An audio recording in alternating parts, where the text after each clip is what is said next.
Adam here, So Is Your Podcast. I have another interview for you today. I got to sit down with Jacqi Vene to talk about her career, her artistic journey, everything leading up to her latest movie, The Surprise Visit, coming out January 14th on VOD. And it was also cool to talk to Jacqi because she was in Fear Street Volume 2, as we covered on the show, the podcast. So it was really cool to talk to Jacqi. She's had a really interesting career path in that she just kind of went for it. I mean, just that's putting it really bluntly. Obviously, she'll give you the details, but there was a ton of respect to her. She got out of high school. She went to LA and just said, I'm doing this. And she is. So that's awesome because, as outsiders, we always hear horror stories about people who try that and it just never quite works out for them. So it's great to see a young, talented person making their way, working on their art. And she's multi talented, not just an actor. So we talk about all that. We talk about her path to get there. We talk about some things to come. And of course, we talk about Fear Street Volume 2 a bit and her latest movie, as I said, The Surprise Visit, coming January 14th on VOD. Enjoy the interview. Hey everyone, Adam here, So Was Her Podcast. I'm sitting down with Jacqi Vene to talk about her newest movie, The Surprise Visit. How you doing, Jacqi?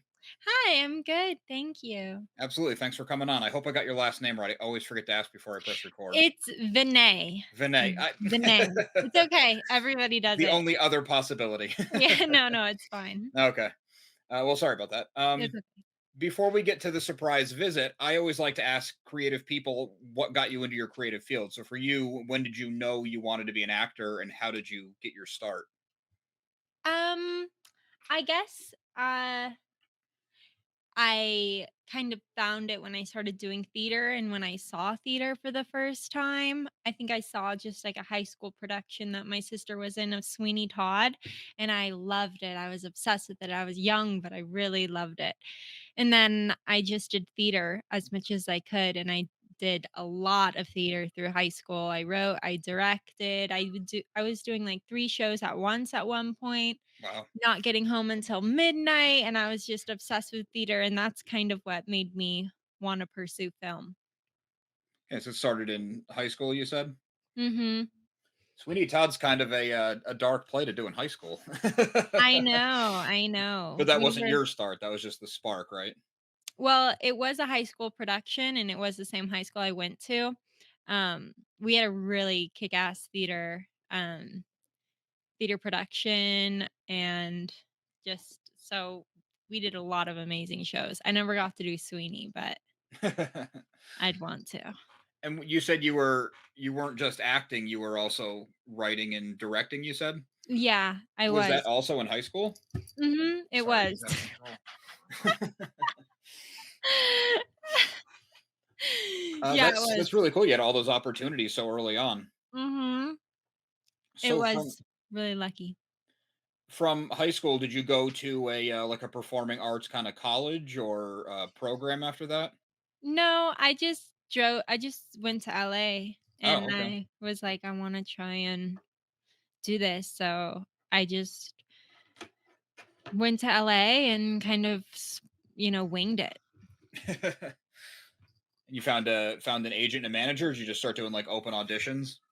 I didn't find an agent or a manager for a while, so yeah, I just did open auditions as much as I could, and I did extra work, I did everything. How long was it from you got to LA to where you started working? Because you always hear those, horror stories of someone's been a waitress for 20 years, and obviously that wasn't the case for you, but Um, I mean, I lived in LA for 5 years, so probably the last 2 I was booking some good stuff, but it took a while. So it probably took about 2 to 3 years for me to really get my footing. that really doesn't seem too bad, seeing that a lot of people would do like a 4 year, you do like a 4 year education after high school to get to your career path. So for you to just take 2 or 3 years just doing it. It's kinda true in the sense that a lot of my friends were like, "What, you're moving to LA after high school? Like, what are you doing?" And now they're all just moving there as I'm moving out, if that makes sense. I still go to there to work, but it's not my home base anymore. Okay. Um, but, uh, so I travel back and forth between my home base and LA, but they're all now moving there after college because they wanna pursue it, so So you kind of have a head start. But everybody has a different path, Oh yeah, yeah. so it sometimes you're not ready to go right after high school, and sometimes it's not a good idea to go after high school. And sometimes you need to learn stuff first, or maybe if you moved out after high school, you wouldn't have been able to make it and you would have given up because it was just too difficult. So I respect everybody's choices, and I think that everybody has a path that they're on. That does make a lot of sense, and it seems like from what you're saying, you knew pretty definitively like this was for you, so you were gonna make it work. Exactly. I was like, exactly. I wanted to make it work, so I did. Yeah, that's really cool that it did work out because it's tough to pursue that kind of stuff. Yeah, it's really amazing. You just kind of I've just been very persistent. Um just really persistent, and I've had a lot of support and a lot of love, which is also really helpful. Yeah, absolutely. Without, I don't mean to get like too personal. Like, I don't want you to give up like your address or anything crazy. But did you move out of LA like far out? Like you went to New York to try more theater, or are you like in the kind of area? I live in Tahoe. Okay. So, I was born in the Sierra Nevadas. I was born in Reno, Tahoe area, and so I moved here during COVID because I was in my Studio City apartment in LA, and it was just a weird vibe when COVID hit, and I had the opportunity to move here and be with nature, and the the option just seemed really clear, and now it's probably like a 6-hour drive, or, a 2-hour flight.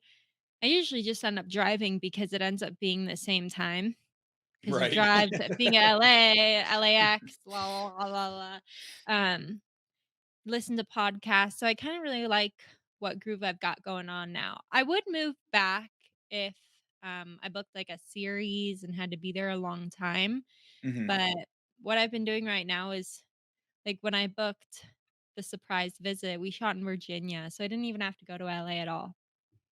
Okay. Yeah. So you would just go out for the duration of whatever project you have, and then go back home. Exactly. Yeah, that's cool. That works. Uh-huh. And it probably helps a lot. Not that COVID was a good thing by any means, but I guess the silver lining could be, from what I'm gathering, there's a lot more self-tape kind of auditions rather than going in and meeting people all day. Exactly, that's the only reason I can do it, is that. And during COVID, I thought that honestly, I thought, "This is done, like, how the hell am I how are we supposed to be actors right now?" And no one knew how long it was gonna be, so I was like, "Am I ever gonna book anything ever again?" Like, oh Right. my god, like, what like, so many people thought, like, "Am I gonna have a job ever again?" Like, I don't know. But then the self-tape started coming in, and we actually shot the surprise visit during COVID, so I guess a movie like that works because it's not like you had to shoot around like, oh, we should have this giant crowd scene and we'll have to fake it with six people. right. The No, nature of the movie is that there wasn't giant crowd scenes and things like that. So that's kind of lucky. exactly, and so much of it was shot outside or in places that were like a barn outside that had so many open windows and stuff. So, we also got really lucky with that. Yeah, that's cool. Um, Before we get there, though, what was your first role where I'm trying to find the right terminology because you've been working, you've been doing it, but what was your first role that kind of took you to that next level where you're like, okay, finally, this is working out. I'm doing this. It's just been recently actually with Fear Street. I played, Joan in Fear Street, and it was actually just recognized by, like, best cast performance by Vanity Fair. I just found out. So, like, it did really, really well, and it's pretty much the movie that has gotten me recognized out of, Yeah, that's like. awesome. Mhm. Fear Street, First and the vibe foremost. I got was it was kind of like the past year's Stranger Things. Like that cast is kind of is going to be in a lot more things now you see coming up. Yeah, I mean, we hope so, and also, I think it was produced. No, I don't wanna say the wrong thing because that would be embarrassing. But, I do think that they had a lot of the same people working from Stranger Things on it. They also Oh, had okay. a lot of similar same actors like Sadie Sink and, yeah, so Yeah, there was a lot of crossover that I noticed. I thought it was like the Netflix family kind of thing. Yeah, something. There was some connection, some cross bars or something. So, Yeah, that's really cool. And how did that come across your desk? Was that just like an open audition? um, well, I've had a manager at that point, and because I was doing theater in LA, I got my amazing manager, and then I got my agent with my manager, and I auditioned for. I was just about to call it Stranger Things for Fear Street, and actually, one of my friends, Jeremy, who we were working on a theater show together, couldn't do the theater show because he got booked for Fear Street, and we were like, "Oh my god, it's probably gonna be an amazing movie, amazing, we're gonna miss you, bye." And then 3 months later after he left, no, probably like 6 months later, I auditioned for it. I didn't hear back for like 3 months, and then randomly I just heard, "Hey, they booked you for this. Can you be on a flight, like, tomorrow?" And Wow. I was like, yeah, of course, sure. So I didn't have time to read anything. I really didn't have that much time to do character development or that much stuff. I kind of just did what I could with what I thought was going to work best because I think I was shooting one of the last days of the whole productions of all three movies because Hmm. they shot the second one the last. Oh, So, okay. and I was one of the last characters to come in. I remember coming in and the whole cast was like, "We've been wondering who was going to play Joan." That must have been a little bit intimidating stepping onto a set where they've already made two and a half movies, and you're just like, okay, I'm the new kid at camp now. Let's do this. Yeah, that was intimidating for sure. I honestly just didn't really think that my part was gonna be sorry, I just got a text, it's through my That's all right. computer. I didn't think that my part was gonna be that huge, so I didn't really, make it so big in my head. I was in it a lot more than I thought that I was initially going to be. And also I was so comfortable with my castmates. They were so friendly. Everyone was so nice and so sweet and just humble and cute, and we just had so much fun. Oh, that's So, awesome. That's a really good experience then.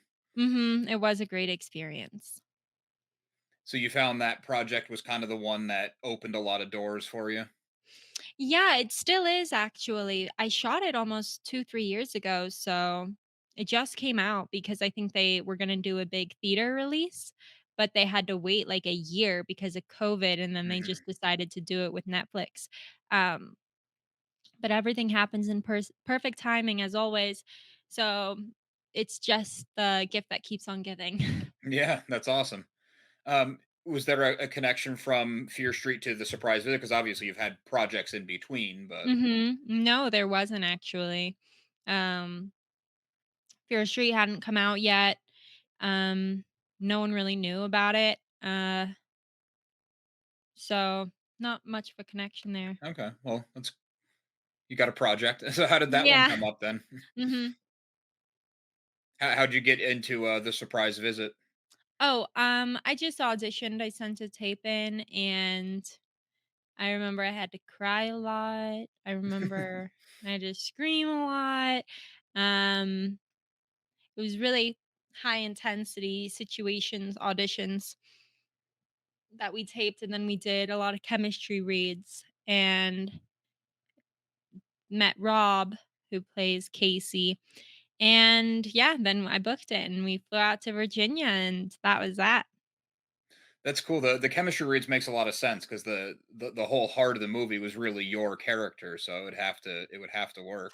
Yeah, we definitely had to figure out a good fit for Casey and Annabelle because they make a lot of choices together slash they're just kind of a unit for most of the movie, and they definitely had to be a cohesive sort of energy in some sense, whether it was healthy or not. They had to be able to make sense together, so is definitely an important part.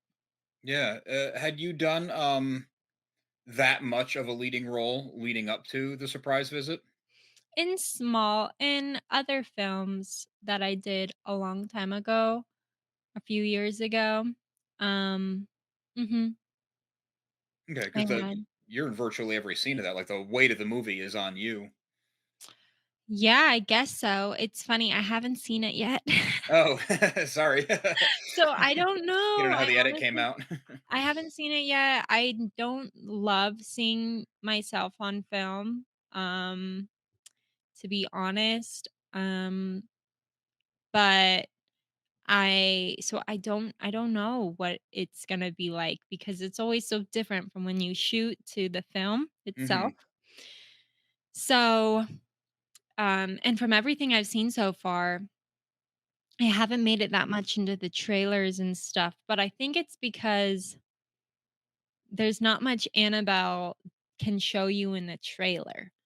Like the story is like how we express the story is Casey, because Casey's kind of like this leading guy who does everything, and then we have Sarah who is the victim, and that's kind of how we express the story of what's going on. So Casey doesn't really, I mean, Annabelle doesn't really tell you much else besides she has this emotional component to why the film is the way it is. Okay, that makes a lot of sense. Yeah, because I hadn't watched the trailer. They sent me the screener, so to see it from the other side, what you're explaining does make a ton of sense. Yeah, like you don't need to say Annabelle's part to necessarily express what the movie's about. Right. Yeah. Yeah. So that would probably wouldn't make a trailer because to show everything Annabelle's going through would take more than two and a Would take half way minutes. too long, yeah. Yeah. But she is, yeah, I filmed almost every day, so I'm in it, Right. but Did you have kind of the same approach to that as Fear Street, where you're like, maybe you didn't realize because I thought you were the main character. Like when I watched it, it never crossed my mind that it was Casey's story. I thought it was Annabelle's story. Oh, Um, well. when you see it, um, did you kind of like I'm just gonna do my thing and I'm not gonna worry about how much I'm in it or am I or just do your acting and then it comes out how it comes out, like to not intimidate yourself? Yeah, I would say that's what I try and do for any role I'm in is, I'm a lead in my life is the character, like, everyone's their own lead, so whether you're a lead in this story is kind of irrelevant because you're there living your life. So, and it's your life, um, Yeah, that as your character. also So, makes a lot of sense. That's a really cool way to put it. I've never quite heard it put that way, but it makes so much sense that the character in the movie doesn't know that. I mean, not your movie in particular, but any character in a movie doesn't know that they're like the second tier character or they're a supporting character. right. That's why I always think that the annoyed waiters are really funny characters in movies or shows because they'll play like really small parts, but they'll be like they're totally playing the lead of their own film because they're like, "I have shit to do, this is not about you." But it's Right. really not about them, but, they're playing Yeah, you the know camera could just as easily follow them back to the kitchen as it could stay on the table. yeah, and follow their life and everything, so Yeah, that's a really awesome way to look at it. thank you, I think I've heard it before, I don't know. Yeah, that's great though. Does that kind of insight come from your days writing and directing, or was it just something you've always thought about acting? Um, I mean, it can kinda stem at first from a little bit of a defense mechanism, I think, of being like, "Oh, I'm not the lead of this film, boo-hoo me." But then you have to think of it like, this is a story that we're trying to tell, and you're trying to be a true person, and then that kind of theory of the lead of your own story just kind of spirals from that in a very beautiful way. So, like, it might come from a little place at first of self-doubt, but ultimately it's truth and honesty. Yeah, that's awesome. I love that. Speaking of somebody who seems to do exactly what you're describing, how was it doing scenes with Eric Roberts? Oh, it was nice. He we didn't have that many scenes together. We had our last scene together and, he was nice. He did things pretty quickly. Um I didn't get to have that much time on set with him as I would like to, Hmm. like, hear a lot of old Hollywood stories. Because I did get to hear a couple because I think he has a lot of stories and he's really nice and loves to chat with everybody, But all I can say is good things. I really didn't get to spend that much time with him as I'd like to, though. Yeah, that's cool that that the production got him because he's in everything. He's like a legend in the movie business, and He's in everything, that's for yeah, sure. He's doing a that's lot. awesome. Mhm. Have you been keeping up any of the writing, directing stuff you did in your theater days, or have you been keeping up with the theater? Um, I haven't done theater in a bit, COVID and Oh, yeah, everything, I guess but that's true. but, um, I just wrote and directed my own short for this song. Like it's kind of like a music video, and I just released it, and I'm really, really proud of it. It's my first writing, directing, and I starred in it debut of just something that just really close to my heart, and I'm so proud of it. And it's my first film debut of directing, writing, so I'm super excited. Oh, it's awesome. Is it your song too?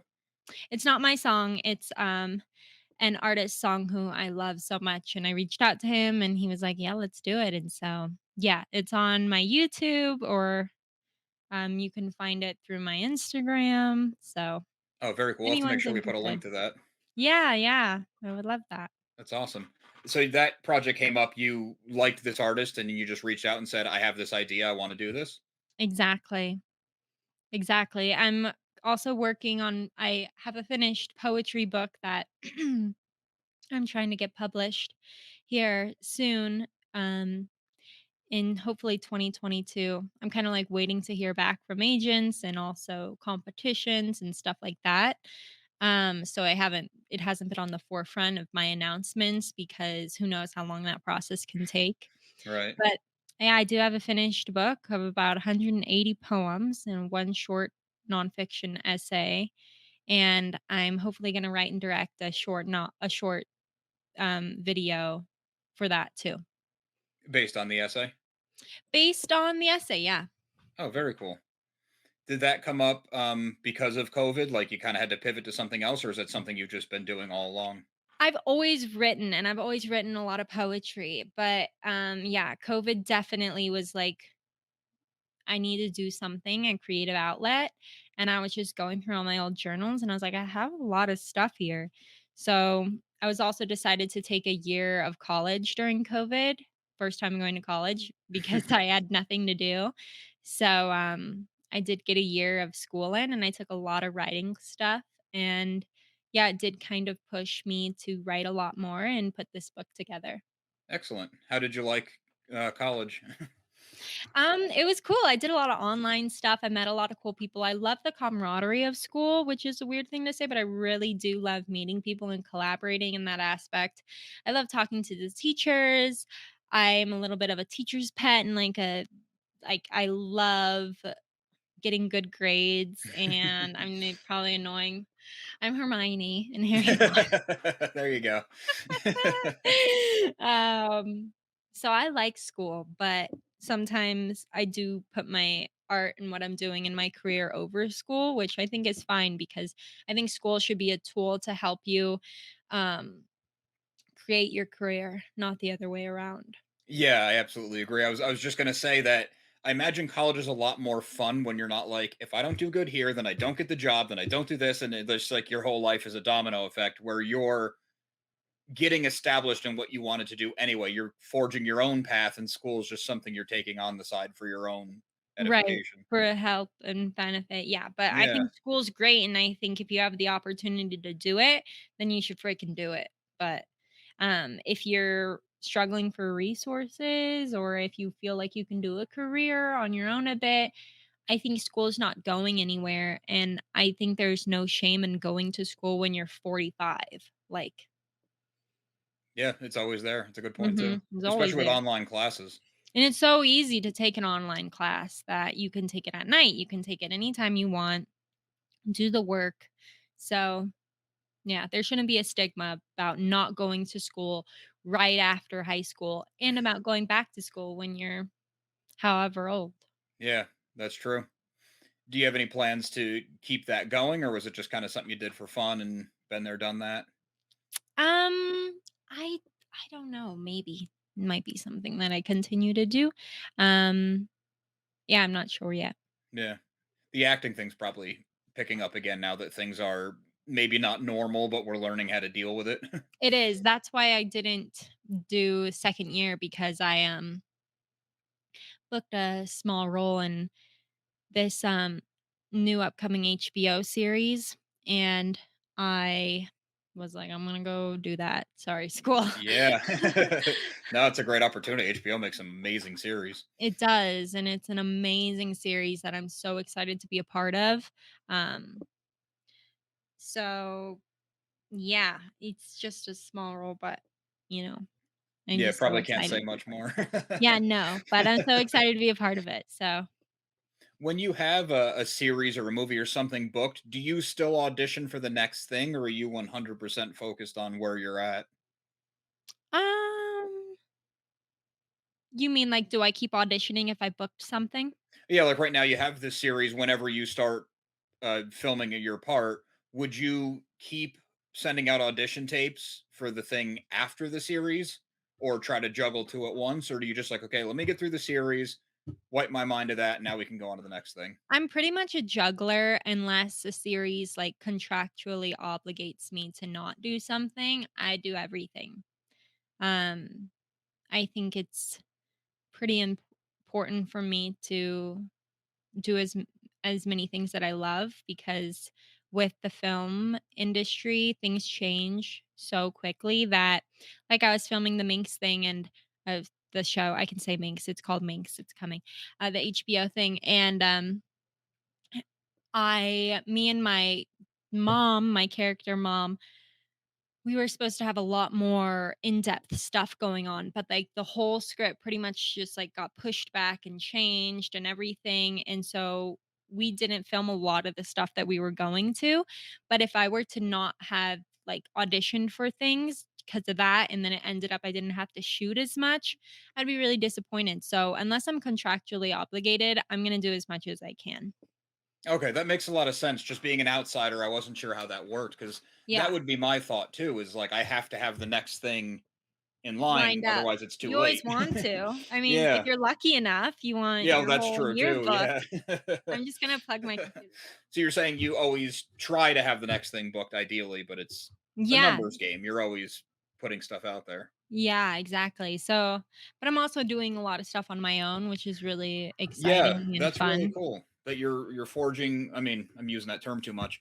You're No, not it's only great. forging your own path and getting your career and putting yourself out there as an actor, but now you're like, well, I'm going to write poetry. I'm going to write a short. I'm going to make a video off of a song and Yeah, just constantly exactly. creating.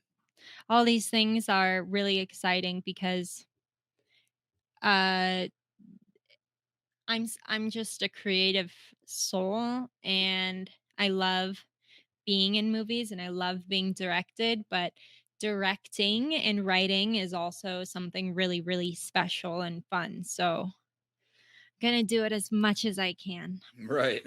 Was that your plan from the get-go? Like I'm going to go to LA, I'm going to become an actor and I'm going to use my chops as an actor to lead me into writing and directing and producing or whatever else you want to do.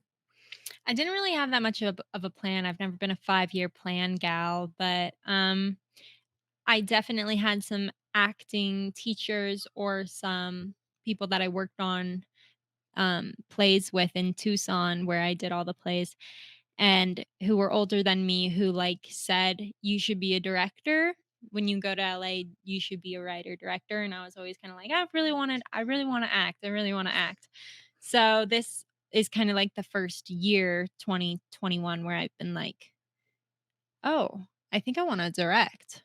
Yeah. Okay. And for writing, directing, acting, writing your poetry, do you work in any other creative mediums? um Besides writing Well, and like I see filming. there's like a painting on your wall behind you. Like, Oh do you yeah, also those are all paint? my paintings. Okay. Yeah. So you I kind of do a little bit of everything. Yeah, I mean, I'm an artsy person, so anything artsy I do. But do I play soccer? Not really. So Yeah, it's not really an art. I mean, for some it is. That's Everything true. can be an art, but this is I definitely do the stereotypical art stuff. I love music, I love singing, I love dancing, I love um everything like that. So That's awesome. Multi-talented. multi-passionate, and I just am multi-passionate and persistent, really. It does sound like you're very driven, and I think that's the key to success ultimately. Yeah, it helps a lot. Sometimes I feel lazy, and sometimes I feel like I just not gonna do anything. And then other weeks I'm just like buzzing through stuff. Like I think I've got like 15 interviews just for this movie and this just for this week. Oh, awesome. Okay. So your schedule's So packed. sometimes it's packed and sometimes it's not. And when it's not, that's when I try and kick myself into gear and create my own stuff. Well, you're probably fried from all the other times. You gotta reset a little bit. Yes, yes, that's important too. I don't think I let myself reset as much as I should, but I don't know, it's Yeah. a balance. I can't tell. I have a lot of people around me that are like super go-getters, so I always Okay. compare myself to that and I'm like, I need to be doing more. Just gotta keep moving. Yeah, so I don't know, it's a balance.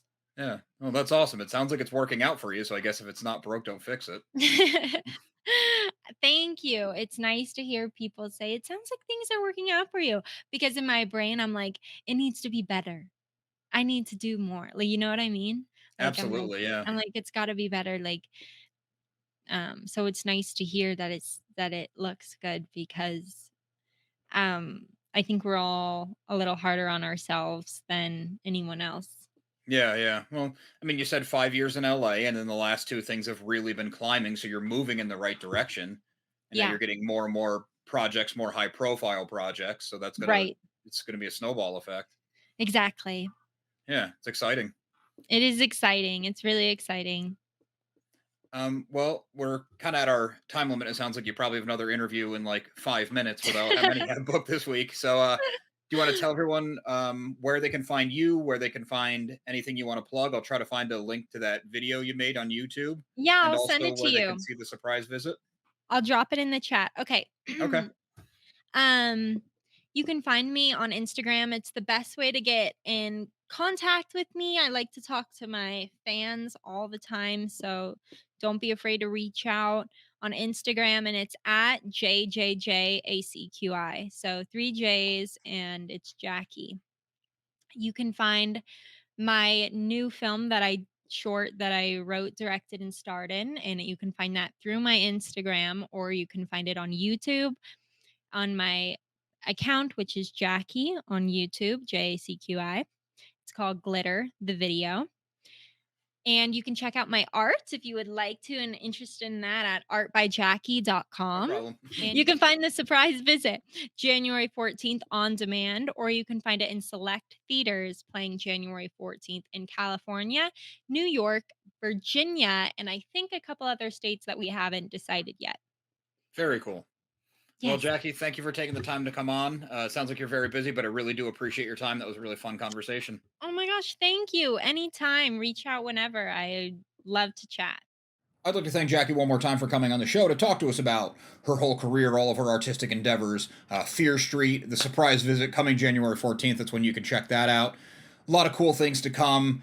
See a big future for her coming. Just, I mean, her work ethic alone. She's very talented. She's going to get there. It's really cool. We also have a link to her social media that she was plugging. She does like to interact with her fans. So you can find that there. And also her directorial debut of that story for a music video. I don't know if I want to call it a straight up music video. I don't know if that's reductive, but she directed a cool thing. It came out really, really well. She also stars in it, so you can check that out. The link to that YouTube video is in the show notes as well. Also, make sure you like and subscribe. We've got a lot more interviews, a lot more new movie coverage. We're going to ramp everything up for 2022, try to do even better than we did in 2021, which we had a ton of growth. So, thank you everyone who's been watching all along. And if you're new here, like and subscribe. You're not going to want to miss out. Also, make sure you listen to So Wizard Podcast every single week wherever you get your podcasts. SoWizardPodcast.com is your resource for reviews, recommendations, videos, merchandise, and more. We love hearing feedback, so drop some note in the comments, leave us something on social media. All the accounts can be found after the show and in the show notes. So Wizard Podcast can also be found on Patreon, where for just $1 a month, you get multiple monthly bonus shows, audio and video. So definitely don't want to miss out on that. And on a more personal note, a really good friend and I have an ongoing comedy comic series out. It's called Social Studies. It's kind of a slice of life, coming of age, day in the life story.